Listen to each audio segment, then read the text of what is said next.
puxa essa régua para cima para manter a segurança, manter essa solidez, a gente dorme um pouco mais tranquilo. Mas a gente tem que sempre estar andando mais rápido do que os fraudadores.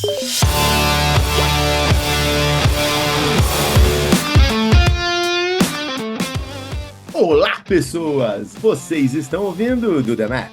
Eu sou Marcel Giraldini, founder e Chief Growth da Math Group, e hoje a gente vai falar de uma coisa que, se você ainda não foi impactado, talvez não tenha caído, mas se não foi impactado, vai ser. A gente vai falar de fraude, não é mesmo, Juliana Cavani? É mesmo, Marcel. É um prazer estar aqui com você. E como você disse, é isso, né? É um assunto que está no nosso dia a dia, infelizmente. Mas, para falar desse assunto, a gente tem aqui um especialista, Marcel. Eu vou apresentar o nosso convidado, que é o Marcos Girotto. Ele é gerente de cientistas de dados e de segurança do Itaú. Girotto, muito bom ter você aqui com a gente para falar sobre esse assunto que está tão em pauta hoje em dia e os dados vão resolver isso para a gente. É isso mesmo, Girotto? Olá, um prazer estar falando com vocês aqui. Agradeço o convite, Marcel, Juliana. E acho que já vou começar aqui numa polêmica com o Marcel, porque, cara, se você não caiu ainda, você não vai cair. A gente vai levar informação aqui para todo Aê! mundo, a gente vai usar muito dado e a gente não vai deixar ninguém cair em fraude aqui no Brasil. Mas eu disse impactado, eu não disse Isso, cair. verdade. Para contribuir com o assunto, a Fabiana Amaral, que é diretora executiva de CX e Marketing da MEF. Fabi, muito bom estar com você aqui hoje. Muito bom estar aqui, animada para esse papo. A gente sempre fala, nossa, tem fraude é um tema delicado, alguém já foi impactado ou pelo menos conhece alguém, então vamos lá. É isso mesmo, Fabi. Giroto, bom, como a gente já falou na introdução, né? Se você ainda não foi impactado, o que eu duvido muito, vai ser, mas não precisa cair. E para isso a gente queria entender de que forma que os dados ajudam para que as pessoas não caiam nas fraudes. Assim, dado um ponto vital hoje aqui para a gente conhecer as pessoas, conhecer as características do sistema financeiro, né?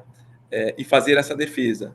E antes, talvez até de falar nos dados, dando um contexto aqui, principalmente num pós-pandemia e numa adoção maior e lançamento do Pix, o mundo digital, ele inseriu diversas pessoas que não estavam habituadas ao mundo digital a este mundo, né? E isso expôs aqui, criou N facilidades para pessoas mal intencionadas utilizarem isso ao seu favor e fazer a aplicação de golpes ou de fraudes, porque é muito mais fácil fazer isso no meio digital, onde o fraudador não fica exposto a uma polícia, a uma ação física, e consegue fazer de forma mais escalável, com mais pessoas, com menos tempo, e se aproveitar e ter um benefício maior disso, né?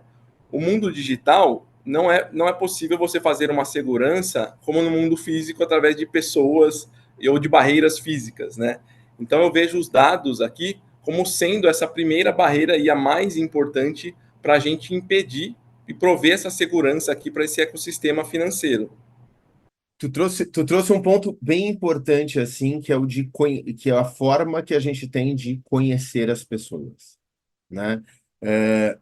E de vez em quando a gente fala assim, como é que vai me conhecer? Eu sempre volto quando alguém fala alguma coisa que, poxa, com dado, por perfil é difícil de conhecer. Gente, a gente no Brasil vai num cartório para alguém que não sabe quem a gente é e não sabe o que significa um papel, notificar que foi a gente mesmo que fez a assinatura naquele papel, né? Então, assim, a gente já usa modelos que não são tão, assim, não estatísticos. Ele já tem ali, já é por aproximação estatística, já é por uma confiança de alguns pontos. Então, o modelo físico, quando a gente fala desse jeito, o modelo físico parece até muito mais frágil do que ele é, mas o modelo físico não é tão, está longe de ser tão frágil. Mas na minha percepção, e aí eu queria ver contigo, é que o modelo digital hoje, tirando engenharia social, e esse é um ponto que eu quero conversar depois contigo, tirando engenharia social, ele me parece muito mais robusto e muito mais à prova de falhas do que os arcabouços físicos contra a falha que a gente tinha até então. Essa é uma percepção de um leigo que olha para o dado de forma mais apaixonada, ou eu tenho algum paralelo com a realidade nessa minha visão? Não, acho que faz total sentido, principalmente se você compara hoje as ações de forma relativa, né? Quanto você tem de ações físicas acontecendo, como essa que você comentou de um registro em cartório, ou mesmo transações financeiras em espécie, versus quantas a gente tem no mundo digital.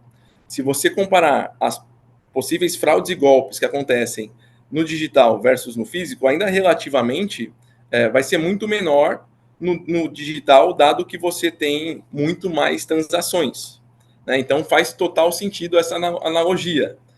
E no digital você tem muitos meios, como os aplicativos dos bancos, as transações, que podem te ajudar e te trazer mais informação sobre isso. O próprio sistema financeiro, hoje através do Banco Central, mapeia quem são os players e as contas, né, e os indivíduos, e tem um registro sobre eles que a gente não tinha ou tinha com uma maior dificuldade de acessar no meio físico. Então, esse meio digital nos traz muito mais pistas sobre quem são as pessoas, como elas agem, como elas interagem, e permitem maior segurança entre as transações. Giroto, você falou isso e eu ia justamente te perguntar se era esse o ponto, assim, porque quando a gente fala do digital, tem várias migalhinhas ali no caminho que a pessoa vai deixando. É muito diferente, do físico, onde ela pode camuflar alguma coisa e não necessariamente você viu, sabe, o que aconteceu naquele momento, ou enfim, né? E no digital a gente fala muito. É um universo muito mapeável, digamos assim, né? Então, isso certamente contribui. E você tocou num ponto, de Pix e o pós-pandemia ali. Como que você enxerga o impacto disso? Assim, se teve uma curva onde muitas pessoas foram para o digital, talvez com menos preparo, ali pela, né, por toda a situação. E se você enxerga que teve uma curva de aprendizado, sabe? Se logo depois, ali na pandemia, o volume, né, começaram certamente várias pessoas aproveitando esse momento, fraudadores ali, aproveitando esse momento que as pessoas tinham pouco conhecimento, ou estavam migrando para essa camada digital, e se você enxerga que depois essa curva teve, sabe, um aprendizado de saber se proteger, ou até como acho que todos os bancos passaram ali a informar, olha, esse banco não fala com você dessa forma, não sei o quê. Você enxerga que houve esse aprendizado? Ótima pergunta, Fabi. Esse aprendizado, ele ocorre, ainda está ocorrendo, né? Porém, ele acontece por três vias. Da via do usuário, então os usuários estão aprendendo cada vez mais, independente da idade, a fazer o uso do digital. Os bancos estão aprendendo, o ecossistema financeiro está aprendendo cada vez mais, e hoje, principalmente o brasileiro, dada a adoção do Pix, é muito avançado nessa questão de segurança, porém, os fraudadores e os golpistas também estão aprendendo. Então, esta é a beleza do desafio de segurança, do desafio de prevenção à fraude, que é um ecossistema em intensa mudança, intensa evolução. Porque, de um lado, os players de defesa do ecossistema financeiro estão aprendendo, evoluindo e colocando e se antecipando a possíveis problemas de segurança. O fraudador, principalmente o brasileiro, utiliza aqui da sua criatividade para fazer e explorar o máximo possível o usuário, que geralmente é o elo mais fraco e tem menos conhecimento, para que ele consiga consumar um ato fraudulento. Então, resumindo na tua pergunta, todos evoluem e o game aqui é quem evolui mais rápido. E os bancos e o ecossistema financeiro sempre evoluindo o mais rápido possível, puxando essa fila para manter a sanidade e a segurança desse ecossistema. Então, enquanto a gente tem o Pix, o próprio Banco Central aqui no Brasil, que foi um super diferencial com a implantação do Pix, puxa essa régua para cima para manter a segurança, manter essa solidez, a gente dorme um pouco mais tranquilo. Mas a gente tem que sempre estar andando mais rápido do que os fraudadores. Eu queria ampliar um pouco o alvo de quem está ouvindo aqui, porque a gente está falando. Primeiro, você fala, tem experiência do Itaú, proximidade do Banco Central, o projeto do Pix, a gente está falando de projetos muito grandes. Óbvio que num volume de dados deste tamanho, um projeto como foi o Pix, Open Banking, Drex, o retorno né? O incentivo para o fraudador é muito grande. Então, aí você tem que ter uma barreira muito alta, porque ele vai estar muito incentivado a conseguir fazer algo por ali. Eu só não quero que as pessoas, de repente, estão nos ouvindo que estão em outros mercados, achem que eles não têm que se preocupar com fraude. Porque acho que tem uma coisa bastante importante hoje em dia, que é dado é dinheiro de fato. Pronto, ponto. Né? Você pode fazer dinheiro com ele a partir da sua empresa, isso é alavanca competitiva e tudo mais. Mas o fato de pegar um vazamento de dado teu, né, de uma empresa que uma academia, pode possibilitar uma fraude que depois ela é responsabilizada pela Lei Geral de Proteção de Dados. Então, acho que eu estou perguntando agora não da tua vivência profissional, mas aí do ecossistema onde você está inserindo. Você está percebendo novos players que antes não eram tão preocupados assim com a parte de segurança e antifraude, entrando mais no jogo, tentando criar modelos para entender o que está acontecendo, como é que eu ponho barreira de invasão? Você está percebendo isso ou você acha que caminha mais devagar quem não é banco? Não, ótimo ponto. Antigamente, quando a gente falava de barreira de entrada para mercado de business, qualquer business que seja, a gente falava muito do tema de custo, do tema de infraestrutura e tecnologia para avançar, né? No tema de capacitação, pessoas com talentos. Hoje, a questão de segurança ela é vital para você escalar uma operação qualquer que seja de um e-commerce, seja de um processo fabril ou qualquer empresa aqui que tenha e dependa da tecnologia para operar a tua produção, que a gente pode olhar também aqui do ponto de vista de cibersegurança e garantir que eu não vou ser invadido e que a minha linha de fábrica, linha de chão aqui, não vai ser impactada ou parada, porque toda produção hoje depende de tecnologia, né? Então, vamos dar um exemplo um pouco mais simples de uma academia que vai fazer todo o seu controle de acesso através de sistemas e dados das pessoas. Se aquilo para, ela vai ter um grande problema aqui na tua operação diária, né? E aí vai ter que, em algum momento, ou ter um sistema de contingência, ou voltar ali, como os incas faziam, talvez para um papel, e fazer esse controle na mão, né? Então, essa segurança, seja do ecossistema financeiro ou de outros, ela precisa existir, tá? E aí a gente começa até a fazer um mix aqui que faz muito sentido do tema da prevenção à fraude com a cibersegurança para a gente garantir a proteção dos nossos clientes, dos nossos dados e não facilitar aqui para os fraudadores.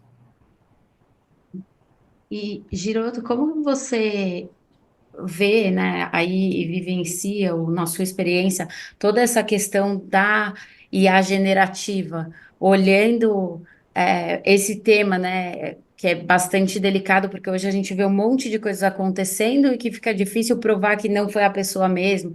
Como que vocês enxergam isso aí? Como para tudo em segurança, toda a tecnologia pode ser explorada, né? E como a própria IA generativa, ela tem 1000 possibilidades, tem muita coisa que pode ser feita com ela, desde a gente explorar a criação de deepfakes aqui, de biometria facial, de voz, tudo isso pode ser muito utilizado contra e a favor da segurança, né? Então esse é um tema que, se a gente começa a puxar um fio aqui, que pode gerar horas e horas de discussão, tá? Então, a gente tem usado para nos defender, então a gente usa muito a IA generativa para garantir se uma imagem de fato é legítima, para fazer essa verificação dos documentos de biometria facial. A gente constrói bastante especialistas em prevenção à fraude ou em qualquer tema, mas no nosso caso aqui em prevenção à fraude, para garantir que todos os sistemas possam ser construídos sobre o olhar de um especialista. Então a gente consegue consolidar esse conhecimento histórico que a gente tem aqui sobre o tema numa inteligência artificial, usa a generativa para fazer essa interface com as pessoas que estão desenvolvendo qualquer tipo de sistema, para que a gente suba a régua aqui dos requisitos de segurança, garanta que não passe nada e o sistema, os produtos saiam mais seguros, tá? Então essa é uma das aplicações aqui que a gente consegue já faz com a IA generativa. Eu levantei 4 pontos aqui enquanto tu falava e eu quero ver se eu tô eu gosto de categorizar, tá, Piroto, para eu entender. É, Claro. tu falou algumas coisas que me levam bastante para um falso positivo, né? Tipo, ó, esse é um desafio. As evoluções das técnicas de fraude que caminham junto com as evoluções de tecnologia que a gente tem. Então, AI generativa está para os dois lados, então, machine learning aplicado está para os dois lados, e o volume crescente de dados. Daí eu entendo que tem a coisa do como é que eu protejo, como é que eu garanto que a fonte está confiável. Eu falei quatro, mas a fonte confiável acho que entra em volume crescente de dados. Acho que são três grandes blocos que, do que tu está falando com a gente até agora, me mostra desafio. Eu queria um pouco menos do tema, um pouco mais na técnica, assim, olhando como hoje tu é o gerente de ciência de dados, né? O cara que está ali aplicando ciência, trabalhando com os dados e tudo mais. Qual que é um dos principais desafios, ou até obstáculos mesmo, que teu time tem? Eu levantei esses daqui, mas eu não sei se é só isso. Me parece que ainda. Tu falando, me parece que tem muito mais. O que você olha como, cara, assim, ó, tem esses 10 passos ou 4 passos, que é realmente aonde está a transposição disso que está o ganho? Primeiro, acho que tem os desafios mais triviais da modelagem da fraude aqui, né? Então, acho que isso não é tão novidade, mas a fraude ela é um problema complexo devido ao pouco volume de fraude versus o quanto de transações boas que a gente tem no mercado. Então, isso, por si só, naturalmente, é um desafio da modelagem de prevenção à fraude. Com o advento do Pix aqui, tudo tem que ser online. Então, aqui entra um novo desafio técnico de fazer essa exploração e essa aplicação da IA em tempo real. Então, a gente tem alguns milissegundos para que um Pix seja realizado, logo a gente tem alguns milissegundos para rodar algumas IAs aqui e garantir que essa transação ela é legítima ou não. E o ônus que eu tenho sobre um erro, ele é muito grande, porque ele pode prejudicar muito a experiência do cliente. Então, imagina que um cliente, depois de um dia cansativo, passa no mercado, fica 40 minutos escolhendo os seus produtos, chega num caixa e não consegue, sua instituição financeira não permite que ele transacione por uma suspeita de fraude. O atrito e a experiência, essa fricção gerada com o cliente, ela destrói relações. Então, o Sim. custo do Tu meu tem uma erro ele linha é muito tênue, grande. né? Ali de. Essa eu não tinha pego, porque na hora que tu. Eu não estou deixando dar errado, eu pensei do outro lado. Eu fui fraudado uma vez, clonaram meu cartão um cartão que nem sai de casa. Isso daí é difícil de entender como é que clonaram. E aí me ligam, só que eu passei o digital fora do estado de São Paulo. A pessoa me disse: você tá em Guarulhos? Daqui do fraude do banco? Não. Ah, então tá. Então a gente pode bloquear a conta do Magalu em Guarulhos? Pode. Por Mas, favor. por favor, nesse meu caso eu achei maravilhoso, mas se fosse eu que estivesse no Magalu, eu ia achar muito frustrante. Você está falando isso agora, e aí é uma linha tênue, né? Porque se você aumenta um pouco o teu grau de incerteza, tu aumenta bastante, tu inibe muita fraude, mas tu vai dar um problema de experiência que não é recuperável. Esse é o obstáculo que eu não estava vendo. Como eu comentei, destrói relações.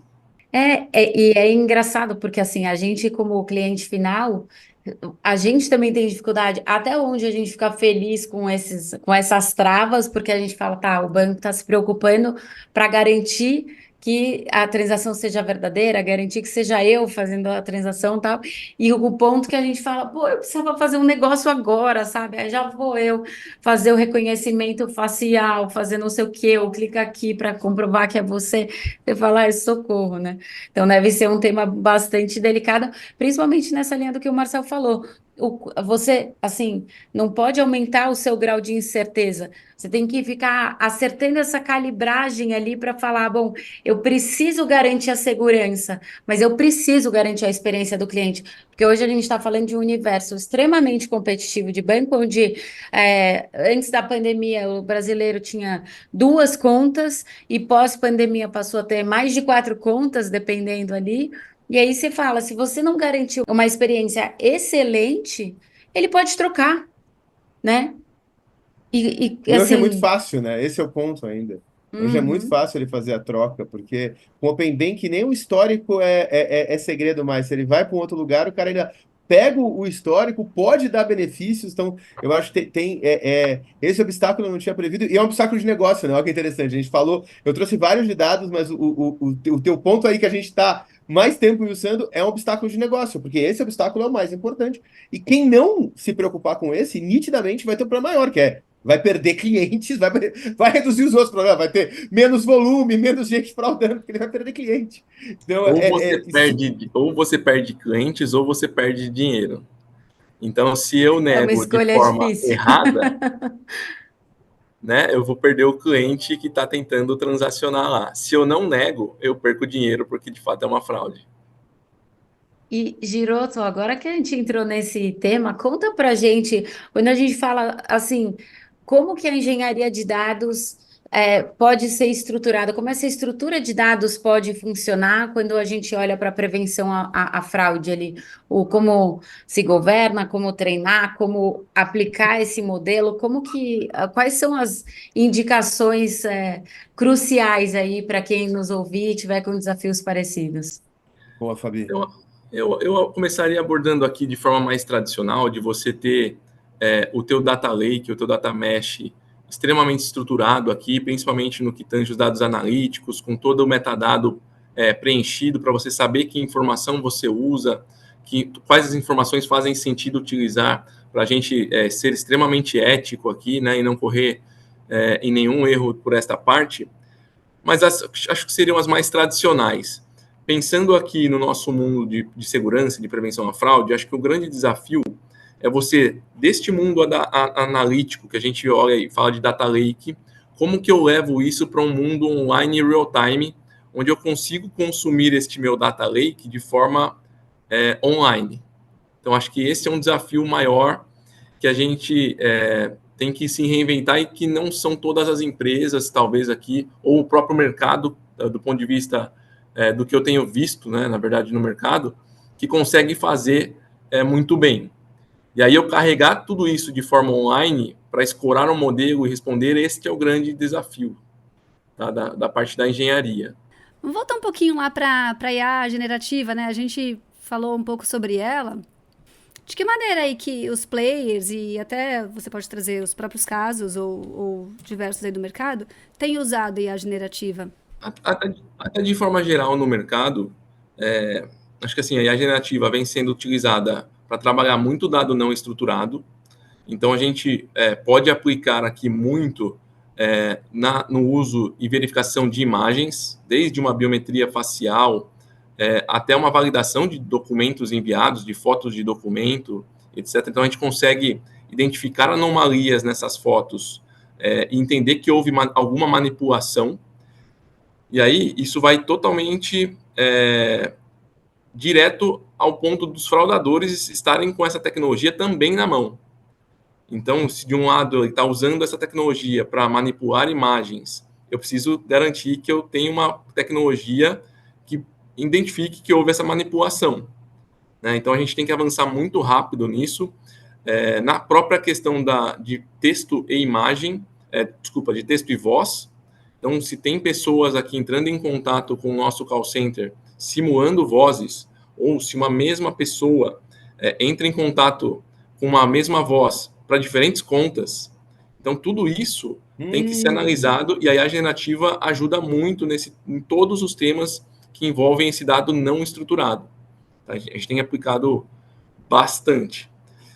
E a facilidade, de novo, né, dessa tecnologia a gente usa no nosso dia a dia, fica mais fácil para todo mundo utilizar. Para o fraudador é a mesma coisa.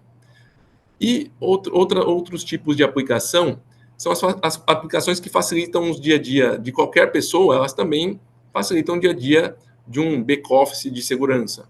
Então, tem N ações aqui, desde reuniões que eu posso entrar e depois eu pedir um resumo, uma ata da reunião usando a generativa.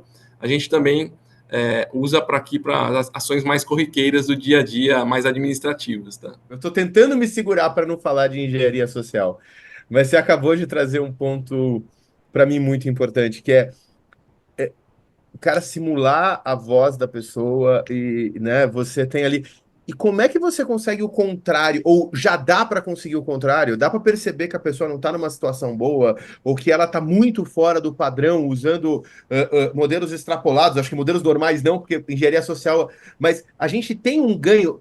Sendo mais direto minha pergunta, desculpa, é que eu estou aprendendo muito no podcast hoje, a cabeça tá a mil. Mas depois ser bem mais direto. Hoje, com EA generativa, a gente consegue ter sistemas melhores de detecção de fraude quando o método é engenharia social, quer dizer, ele fez a pessoa que de fato é teu cliente fazer algo e ela está sendo enganada. A gente consegue ter uma melhoria nisso, porque eu acho que essa é a coisa mais difícil, né? Tem jeito? Minha mãe pode ficar segura a partir de agora? E vestindo a minha camisa aqui de cientista de dados formado, né?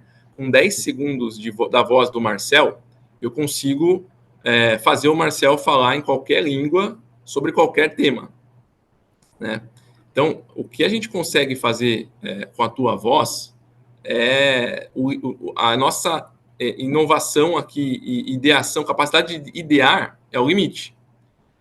Então, se eu quero comparar a voz do Marcel de ontem com hoje e tirar algum insight sobre isso, seja se o Marcel pode estar mais nervoso, menos nervoso, ou qualquer outro tipo de coisa, e isso pode ser usado vastamente não só para prevenção à fraude, para melhorar o meu atendimento ao cliente, saber se ele está tritado ou não, né? E a gente tem tanta aplicação para isso no mercado financeiro que, obviamente, é um super ponto aqui a ser explorado e que é explorado aqui também, tá? Então, peraí, eu tenho hoje só entre podcast e vídeo aula gravada. Você falou isso, eu abri meu Excel. E aí eu tenho o controle de horas nesses dois Excel. Somam 5.300 e poucas horas. Então, existem 5.300 e poucas horas da minha voz e umas 200, não, umas 200 e poucas horas de voz e vídeo liberado na internet. Então, tá falando que é para. E eu não tô nem falando, não sou nem um cara famoso, tô falando só porque eu dou aula e o podcast já tá com 100 e poucos episódios. Só isso já é o suficiente, então, para fazer qualquer coisa. É isso? Tipo, falar em qualquer língua, No seu aparecer caso, de qualquer não é jeito. só isso. Dá para fazer, inclusive, uma coleção de álbuns do Marcel cantando qualquer coisa também, certo? Com Eu não quero certeza. me ouvir cantando Barões da Pisadinha, por favor, não façam isso. E no seu Gente, caso, Marcelo, não é só isso, né? quero- É tudo isso no seu caso, né? É tudo isso. A gente tem, talvez aqui, usando a mesma analogia de você criar pessoas ou IAs generativas, especialistas sobre um determinado conhecimento, hoje a gente tem pessoas, fugindo totalmente aqui da aplicação da segurança, mas que estão consolidando uma IA para o representar, com todas as suas crenças, com todas as sua inteligência. Então, se a gente pensar, certamente você fez N afirmações, aí, milhares de afirmações durante todo esse tempo que você tem gravado o teu. A gente pode criar uma IA aqui que esteja aderente a todos esses seus pensamentos. E pode te representar, por exemplo. Você já pode fazer um avatar aqui do Marcel para fazer o próximo podcast. Já tem até umas horas de folga aí, né? Quem tá ouvindo isso aqui hoje, semana que vem, daqui 7 dias, talvez não seja mais eu. Isso tem que deixar claro pro pessoal. E vai passar Ok. muito por isso, né? O mercado vai evoluir, assim, a gente vai ter que ter alguns selos. Isso aqui, talvez uma futurologia mais de acordo com o que a gente tem pesquisado aqui no mercado, né? A gente vai ter que ter alguns selos aqui para garantir que a pessoa é ela mesma em qualquer interação. Imagino que até as redes sociais devem evoluir para isso, numa videochamada, de ter alguma verificação de que foi feito e não é uma inteligência artificial, e sim é um humano que está falando ali. Isso vai mudar muito nossa vida, né? A gente vai... tem muito espaço para ser explorado por fraudadores, então é importante a gente estar... nós, como ecossistema financeiro, sempre à frente disso, e é o ecossistema financeiro que puxa, tá? Então a gente faz conversas com os principais, com as big techs aí de mídias sociais, para a gente garantir que a gente não vai deixar que os fraudadores explorem essas mídias contra os usuários do sistema. A gente tem uma máxima na ciência, né? Que a ciência ela evolui de velório em velório.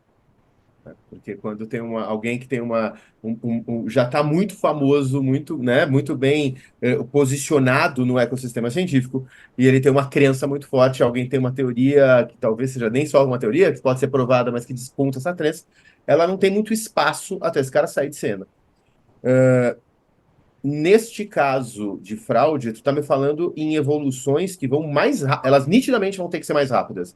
Então, tu não pode evoluir apenas de fraude em fraude. Tu tem que estar o tempo inteiro pensando em qual pode ser a próxima fraude, para já estar trabalhando na prevenção antes mesmo de tentarem fazer. É por aí?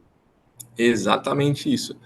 O que me tira o sono, meu e do time aqui, qual é a próximo insight, os próximos dados, ou a próxima técnica que vai permitir com que os meus modelos mantenham o nível de assertividade dos modelos atuais.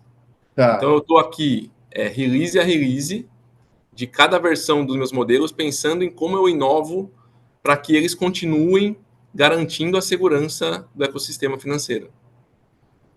E Giroto tem um tema, porque a gente está falando assim, é basicamente um aprendizado contínuo e tentar antecipar, porque quando você fala de fraude, tem algumas coisas que assim, você precisa olhar muito lá na frente. Porque se você se deixar cair em qualquer falha ali no meio do caminho ou qualquer erro, o impacto disso é enorme, né? É como a gente mencionou, pode ser uma questão de perder clientes, pode ser uma questão de perder dinheiro, pode ser uma questão, assim, o impacto disso é muito grande, então é uma área extremamente sensível a isso que precisa se antecipar muito, né?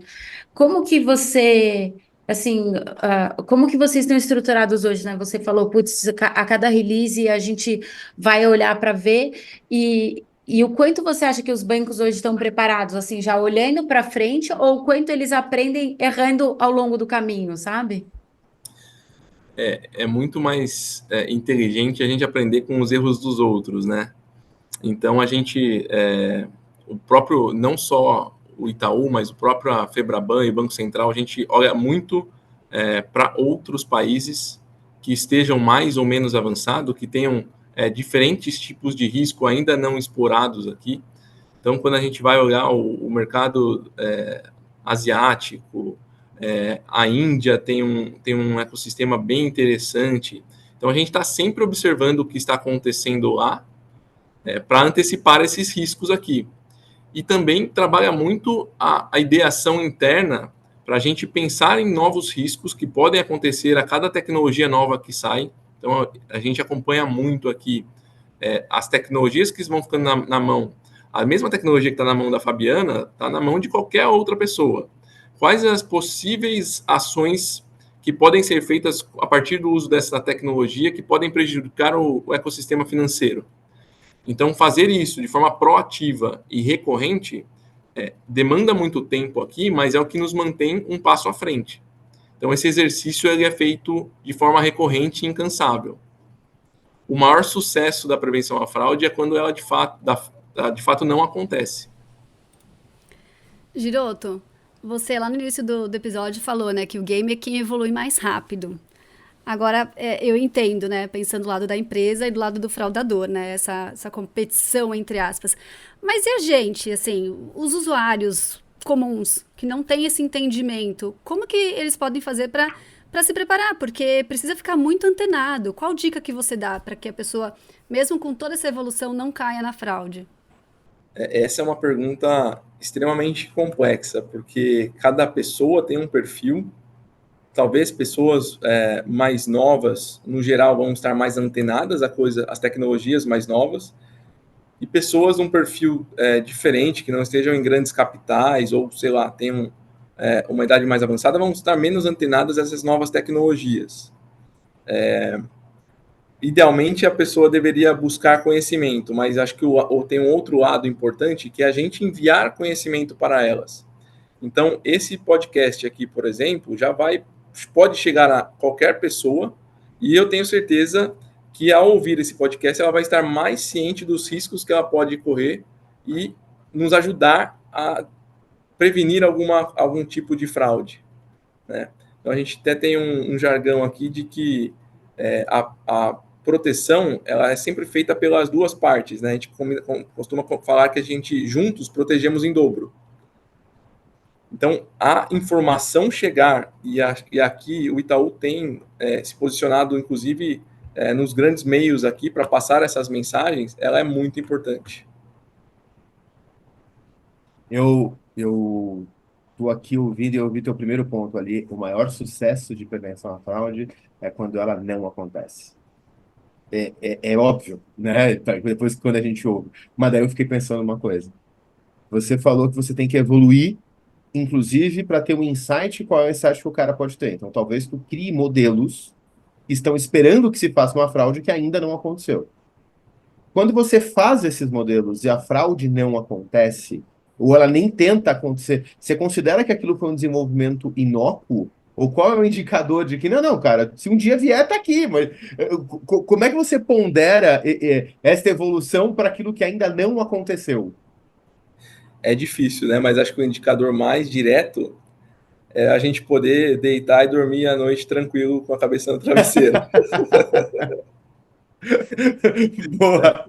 Mas acho que assim, de forma mais direta e olhando o business, eu continuar mantendo meus clientes transacionando e fazendo tudo que eles precisam fazer, sem correr e sem gerar grandes perdas. Mesmo eu não tendo essas perdas e eles conseguindo transacionar, eu consigo, é um indicador de extremo sucesso aqui. E a gente aproveita de erros dos outros, inclusive dos demais países, como eu comentei aqui, de outros ecossistemas aí pelo mundo, para trazer de exemplo e mostrar o que pode acontecer, ou o que a gente não deixa acontecer. Então, trazer essa analogia para conhecimento de toda a corporação é muito importante para que seja visto o risco e seja investido para que ele não se consolide aqui.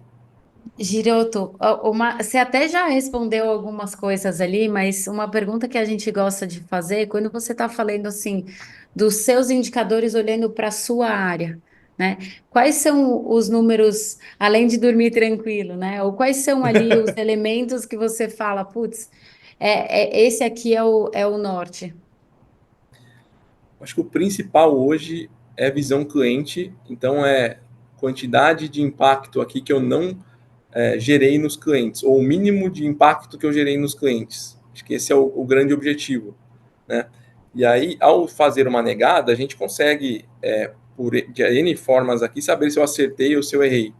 Desde o cliente tentando refazer com sucesso, desde uma comunicação.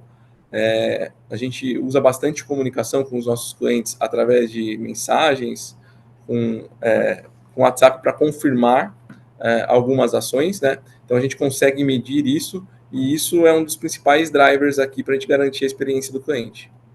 Bom, adorei isso também, porque quando você fala, um dos principais pontos é a comunicação com o cliente, isso que certamente tem o maior potencial de reduzir a fricção, porque as pessoas, se elas têm um bom relacionamento com a empresa, elas são infinitamente mais tolerantes, seja porque elas vão falar assim, ah, puxa, eles estão sendo cuidadosos, eles estão preocupados comigo, eles estão preocupados com a minha insatisfação porque eu não consegui fazer uma transação e estão tentando contornar. E tanto tolerante em relação a algum erro, ou no caso de um banco, assim, nessa intenção de garantir a prevenção, garantir que a fraude não aconteça, né? Que se o cliente ficar na dúvida, mas com essa comunicação e com esse relacionamento tão próximo entre a marca e a pessoa, você consegue certamente minimizar muito isso e fortalecer, inclusive, essa relação, né? Perfeito. E essa comunicação ela tem que ser feita com extremo cuidado, porque todas as interações elas podem servir aqui para uso a favor do fraudador com engenharia social. Então, até aqui aproveito e reforço que nenhum banco entra em contato com os clientes pedindo suas credenciais. Se entrar, não passe, porque pode ser um fraudador aí tentando aplicar engenharia social para se aproveitar disso e fazer a fraude. Bom, a gente está aqui estourando nosso tempo, né, Fabi? Mas eu queria fazer um agradecimento aqui para o Marcos Giroto, professor Marcos Giroto hoje, que cara, que aula! Que aula, vou agradecer demais. A gente conseguiu mostrar que é difícil, precisa de muito dado, que tem obstáculos cada vez mais difíceis, é uma corrida, então assim, não é um negócio fácil. Acho que ficou muito clara a importância ficou muito clara a importância porque você está numa das maiores instituições, né, financeiras do mundo, mas também ficou muito clara a importância para todo mundo. Quer dizer, se você não está se importando com isso, você já está atrasado. E eu tenho certeza, assim, ó, tem alguns problemas que a gente já sabe, tá? Inclusive, tem um, Fabi, que estão me pedindo muito, que a pessoa já aceitou gravar lá naquele evento de banco que a gente vai gravar uns ao vivo. Vamos deixar aqui aberto, depois a gente conta qual é. Só fica o teaser, só fica o spoiler. Mas esse aqui eu tenho certeza que é o que vão pedir de novo. Vai ter comentário, tipo, cara, não dá para chamar de novo? Tipo o Luffy, o Eduardo Luffy, um filósofo da PUC do Rio Grande do Sul, já teve que vir 3 vezes. Marcos, muito obrigado. Mas as pessoas vão querer mais. Onde é que tu publica? Onde é que elas te acham? Que rede? Que escola? Onde é que o pessoal consegue consumir mais conteúdo teu? Eu acho que o principal canal aqui pode ser o próprio LinkedIn. Acho que eu estou sempre ativo lá, colocando pontos, comentando. A gente já escreveu artigos de como a gente faz as coisas aqui, que são extremamente relevantes. Quem tem interesse e quiser entrar em contato por lá, a gente está sempre aberto a tomar um café, discutir novos riscos, discutir novos meios de defesa. Então podem me achar lá como Marcos Giroto mesmo, não tem muitos e consegue achar facilmente. Giroto, adorei o papo, muito enriquecedor e valeu! Eu que agradeço. Muito obrigado, Fabi, Marcel, Juliana. Ótimo papo, que a gente possa ter contribuído aí e levado mais conhecimento para as pessoas.